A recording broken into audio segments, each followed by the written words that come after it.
to everyone who is asking, this is my review on Envision's intensive law trial at Stanford University. So I wanted to start off with the travel experience. So I had a long 4 hour and 15-minute flight from the eastern coast to the western coast to San Francisco's International Airport. When I got there, I landed in Terminal 1 and we were supposed to meet at Baggage Claim 1, Terminal 2. So finding my way to Terminal 2 took a little bit. I got a little lost. I would recommend asking someone for directions on how to get there, which would be a whole lot easier than just guessing and trying to find your way like I did. Once I got there, the advisor that was checking in the intensive law and trial kids was very, very nice.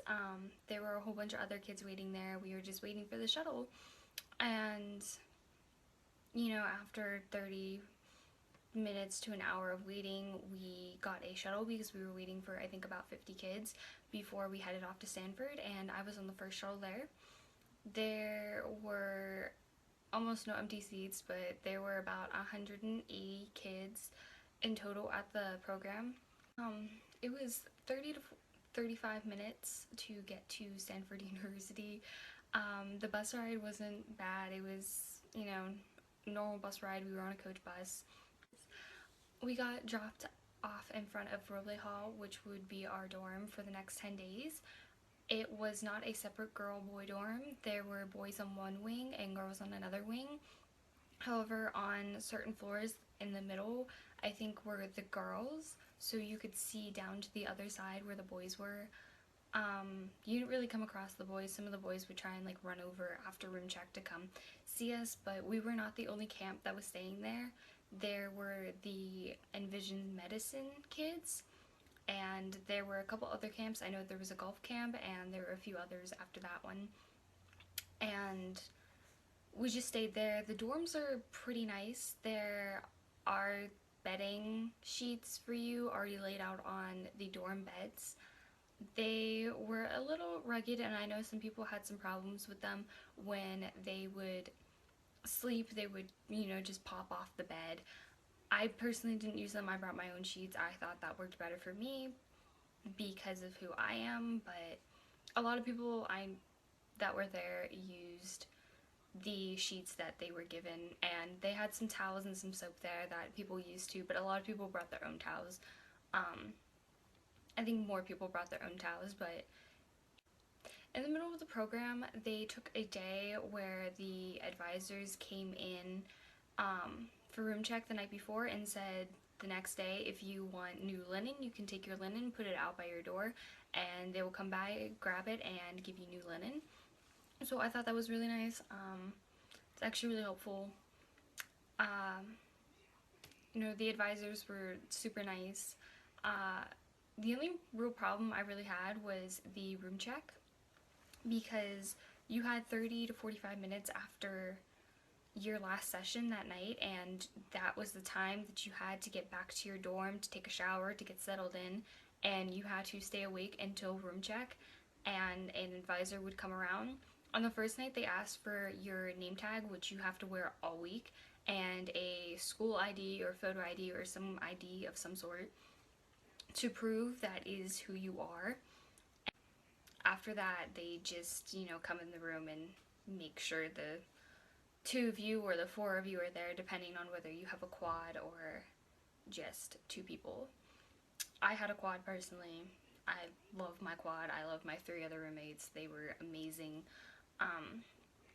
But during the room check, you had to get a shower, and after room check was done, you could not leave your room unless if it was to get a drink or to go to the bathroom, but even that, they are do it before room check, so you weren't really allowed to leave your dorm room after room check, which was kind of weird, but understandable. Room check was normally 9:45 or 10:30 on most nights. That was the only real problem, considering there were 20 girls and 4 showers and 30 minutes to do all of it, which became waiting in line and taking less than a 5-minute shower, which was great. Some people took really long showers, other people took 3-minute showers. just depends on your consideration for other people who want to take a shower. But in the mornings, there weren't a whole ton of people because, you know, everyone wants to take a night shower because you've been walking around in a suit all day, and then you get to dinner and you can change into casual all day because it was very, very hot. It was 80 to 100 degrees while I was there, and they're making us walk around in suits, and it was super hot. So everyone wanted to take a shower and get like all the sweaty grossness off of them. Um, there was a lot of walking.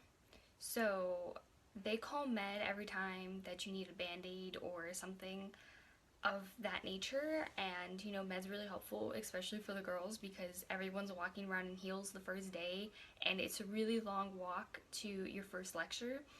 So a lot of people got blisters right away. I recommend bringing nice, comfortable dress shoes, and even your casual shoes, like make sure they're comfortable.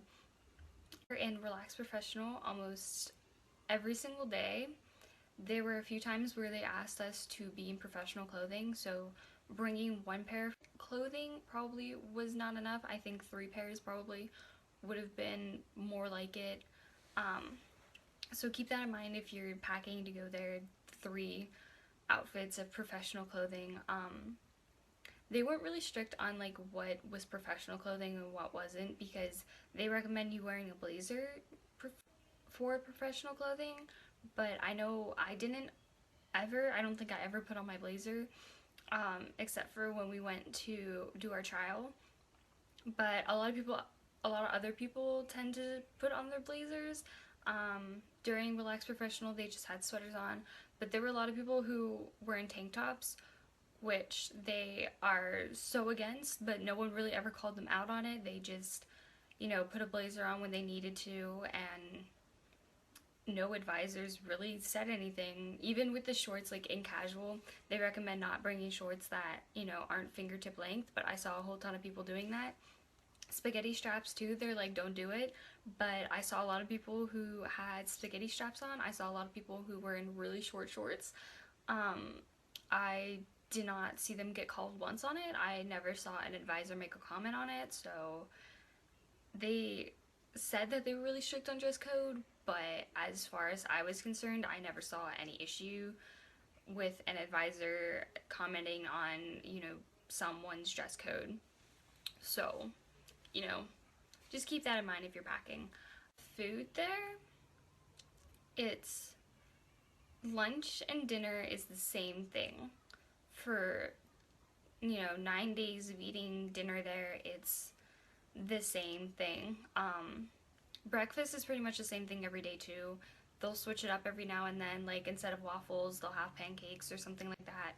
Instead, it gets kind of boring after a while, but there is Tressidor, which has a Starbucks, a Panda Express, a Subway, a gelato place, an Italian place that you can go and eat. Oh, there's a Jamba Juice there too. For lunch like every other day, or go there for lunch one day and dinner the next, so they weren't eating the same thing every single day, because you get so tired of eating like pasta or pizza every single day. And but there is one night where you do go to Fisherman's Wharf and you can have dinner there. There's like In-N-Out and, you know, Hard Rock Cafe and all that fun stuff. So that was nice to get like a break from the same cafeteria food every single day and not. So that was really nice. We had about 4 hours there. We got to explore from Pier 39 to Ghirardelli and then sideways to Main Street. So we had a little block that we could walk around, and there were advisors placed all over the place. So if we needed something, they were there.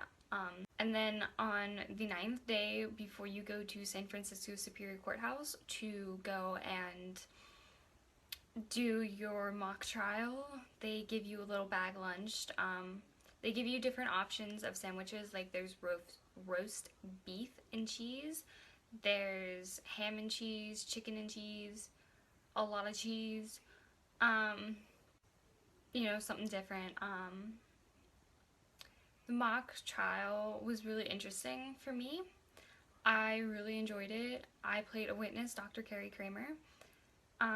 Your advisors will assign you a role, because with your advisors, you're split up into a group between 14 and 16 people, And in that group, you split up 8 and 8 or 7 and 7.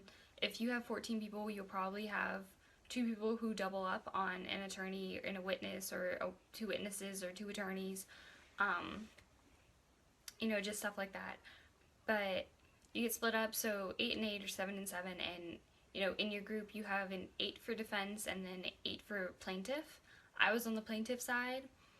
I really love my plaintiff team, and I really love my defense team as well, because when you're in this firm group, you work together as a team. You help each other out with crosses, openings, closing. You help each other, achieve the best, any possible outcomes. You try and help them discover, and you try to help them find a way to wiggle out of it or deal with it. I thought it was, really nice. I really love my friend group. You spend a whole ton of time with them, so you might as well get really close. I don't know a group there that didn't get super close. You walk in as strangers and you walk out as family. You become just like super close with them. You become really close with your roommates too. But I think you spend more time with your firm group, so I think you become closer with them. You'll end up eating lunch and dinner with them and breakfast by choice. You're never forced to do, meals with your firm group. But a lot of people do end up doing it by choice just because that's how much they love them. My firm group was amazing. I love them. They are fantastic, and I know everyone else loves their firm groups. The advisors are fantastic. They're very helpful. They've been working on the case that you do all year, so they know it front and back. The advisors are great. They'll help you out. They'll help you through like rough patches or, any curveball you're thrown. And, if there's any problem with anything, they're always safe to go to. They're really funny though. When you go to Fisherman's Wharf, they're like, oh, we accept gifts. If you order pizza or any type of food and it's after room check, they expect you to trade off any food that you have to them. I know I had to trade off 2 pieces of pizza, one to the girl advisor who's doing my room check, and 2 to my advisor, Chinchilla. Because I passed him in the lobby, he stopped me, and I was like, I'll trade you a piece of pizza, and he came running to the door to let me in to grab the piece of pizza. The advisors are great. The whole program is amazing. On departure day, you'll probably be crying because you don't want to leave yet. Although, some people were like, yeah, it's about time, working hard, because you do have a super busy schedule. You're sitting in lectures with, you're listening to Stanford professors, you're listening to attorneys, you're listening to